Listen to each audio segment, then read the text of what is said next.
अगर आप मेरी ज्यादातर ड्राइंग्स को देखो तो मैं स्किन टेक्सचर या फिर स्किन पोर्स जैसी डिटेल्स को बहुत कम ड्रॉ करता हूँ, बट फिर भी मेरी ड्राइंग्स काफी ज्यादा रियलिस्टिक नजर आती हैं। और इस वीडियो में मैं आपको 5 ऐसी इंपॉर्टेंट टिप्स के बारे में बताऊंगा जिनकी हेल्प से मैं अपनी ड्राइंग्स को इस तरह से रियलिस्टिक बना पाता हूँ। और अगर आप भी अपनी ड्राइंग्स में इन टिप्स को यूज करोगे तो आप भी अपनी ड्राइंग्स में बिना स्किन टेक्सचर को ड्रॉ किए उनको इस तरह से रियलिस्टिक बना सकते हो। तो वीडियो को लास्ट तक जरूर देखना। बट उससे पहले अगर आप चैनल पे नए आए हो तो चैनल को सब्सक्राइब कर लो, और अगर आप मुझसे पहली बार मिल रहे हो तो hi guys, I am Aman and I do pencil drawings.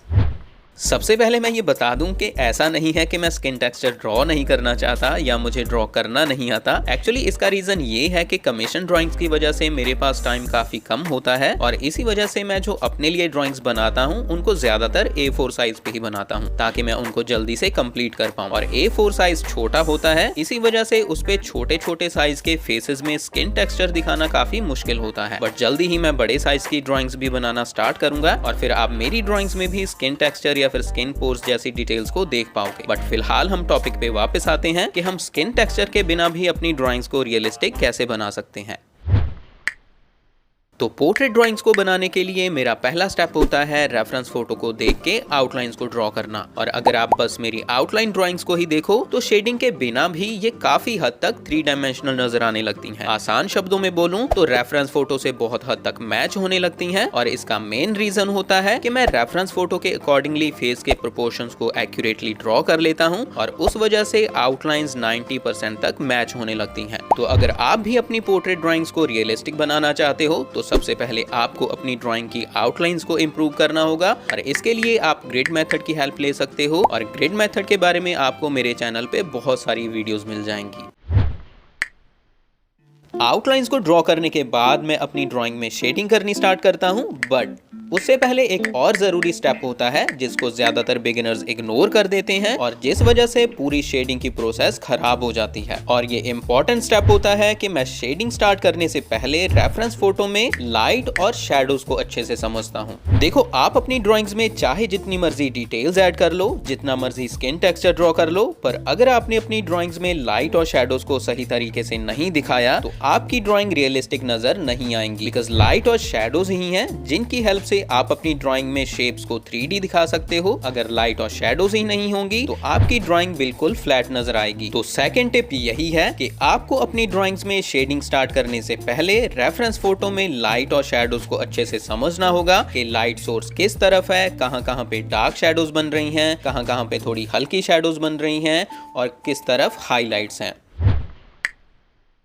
अगर आप ये सोच रहे हो कि लाइट और शैडोज को अच्छे से समझ लिया है तो उनको अब हम ड्रॉ करेंगे अलग अलग ग्रेड की पेंसिल्स के साथ शेडिंग करके। लाइट को दिखाने के लिए लाइट ग्रेड की पेंसिल्स को यूज करेंगे और शैडोज को दिखाने के लिए डार्क ग्रेड की पेंसिल्स के साथ शेडिंग करेंगे, और इस तरह से बस लाइट और शैडोज को दिखा देंगे। तो आप भी वही गलती कर रहे हो जो ज्यादातर बिगिनर्स करते हैं, बट मैं ये गलती बिल्कुल नहीं करता, और इसीलिए मेरी ड्राइंग्स रियलिस्टिक नजर आती हैं। बिकॉज लाइट और शैडोज को अपनी ड्राइंग्स में सही तरीके से दिखाने के लिए मैं यूज करता हूं टोनल वैल्यूज को, और इसके बारे में मैं आपको पहले भी कई बार समझा चुका हूं कि लाइट और शैडोज के अकॉर्डिंगली हम टोनल वैल्यूज को बेसिकली 3 टाइप्स में डिवाइड करते हैं। फेस के जिन पार्ट्स में डायरेक्ट लाइट पहुंच रही है वहां पे लाइट वैल्यूज होती हैं, जहां पे बिल्कुल भी लाइट नहीं पहुंच पाती, जहां पे डार्क शैडोज होती हैं वहां पे डार्क वैल्यूज होती हैं, और जहां पे लाइट थोड़ी कम पहुंच पाती है, जहां पे कम डार्क शैडोज होती हैं वहां पे लाइट वैल्यूज और डार्क वैल्यूज के बीच की वैल्यूज होती हैं, और उनको हम बोलते हैं मिड वैल्यूज। पर बिगिनर्स बस लाइट और डार्क वैल्यूज को ही ऐड करते हैं और मिड वैल्यूज की इंपॉर्टेंस को बिल्कुल ही इग्नोर कर देते हैं, और इसी वजह से उनकी ड्राइंग्स रियलिस्टिक नहीं बन पाती। बट अगर आप मेरी तरह तीनों ही वैल्यूज के अकॉर्डिंगली अपनी ड्राइंग्स में शेडिंग करोगे तो आपकी ड्राइंग्स भी इस तरह से रियलिस्टिक नजर आएंगी। और मिड वैल्यूज की इंपॉर्टेंस को समझाने के लिए मैंने ये डेडिकेटेड वीडियो कुछ दिन पहले ही अपलोड की है। अगर आप समझना चाहते हो कि मिड वैल्यूज को ऐड करने के लिए कौन कौन सी ग्रेड्स की पेंसिल्स को यूज करना चाहिए तो आप इस वीडियो को जरूर देखना।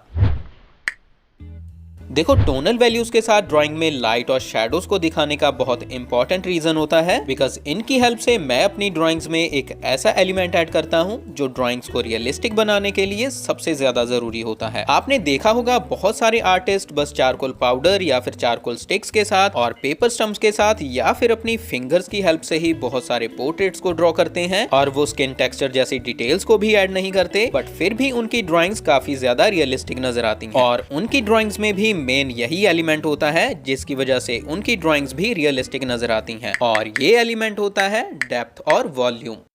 और मैं अपनी ड्राइंग्स में टोनल वैल्यूज की हेल्प से डेप्थ और वॉल्यूम को बहुत अच्छे से दिखा पाता हूँ, और इसी वजह से मेरी ड्राइंग स्टैंड आउट करती हैं और ज्यादा रियलिस्टिक नजर आती हैं। और डेप्थ और वॉल्यूम को बिल्कुल डिटेल में समझाने के लिए मैंने ऑलरेडी 2 बहुत इंपॉर्टेंट वीडियोस अपलोड की हुई हैं। इनका लिंक मैं डिस्क्रिप्शन में दे दूंगा। अगर आप समझना चाहते हो कि डेप्थ और वॉल्यूम को अपनी ड्राइंग्स में कैसे क्रिएट करते हैं तो आप इन वीडियोस को जरूर देखना। Accurate proportions, light and shadows, tonal values और डेप्थ एंड वॉल्यूम, इन सब के अलावा मेरी ड्राइंग में एक और इम्पोर्टेंट एलिमेंट होता है जो मेरी ड्राइंग्स को रियलिस्टिक बनाता है। हो सकता है आपको अभी सुनने में ये उतना इम्पोर्टेंट ना लगे, बट अगर आप मेरी ड्राइंग्स को ध्यान से ऑब्जर्व करोगे तो आपको जरूर समझ में आएगा कि ये बहुत ज्यादा जरूरी चीज है, और ये एलिमेंट है एजेस। बहुत सारे दोस्त अपनी ड्राइंग्स में शेडिंग के बाद भी इस तरह से डार्क और शार्प आउटलाइंस को ड्रॉ कर देते हैं, जो कि बिल्कुल गलत होता है। बट मैं इनकी जगह अपनी ड्राइंग में हार्ड एजेस और सॉफ्ट एजेस को ड्रॉ करता हूँ, और ये भी एक इम्पॉर्टेंट रीजन है जिसकी वजह से मेरी ड्राइंग्स रियलिस्टिक नजर आती हैं। मैंने एजेस के बारे में भी 2 डिटेल्ड वीडियोस अपलोड की हुई हैं। पहले पार्ट में मैंने डिटेल में समझाया है कि एजेस होते क्या हैं, और सेकंड पार्ट में मैंने एजेस की 2 टाइप्स, हार्ड एजेस और सॉफ्ट एजेस के बारे में समझाया है कि आप इनको अपनी ड्राइंग्स में सही से ड्रॉ कैसे कर सकते हो। तो आप इन वीडियोस को भी जरूर देखना। तो आई एम श्योर कि इन 5 इंपॉर्टेंट टिप्स की हेल्प से आप भी अपनी ड्राइंग्स को रियलिस्टिक बना सकते हो। तो अपनी नेक्स्ट ड्राइंग में आप इन चीजों को जरूर ऐड करना। कोई क्वेश्चन है या कोई सजेशन है तो कमेंट करके जरूर बताना। इसके अलावा और भी इंपॉर्टेंट आर्ट लेसन्स के लिए आप यहाँ पे टैप करके वीडियोस देख सकते हो। ये वीडियो अच्छी लगी तो लाइक और शेयर जरूर करना। अब हम मिलते हैं आगे किसी और वीडियो में, तब तक के लिए कीप ट्राइंग, कीप लर्निंग।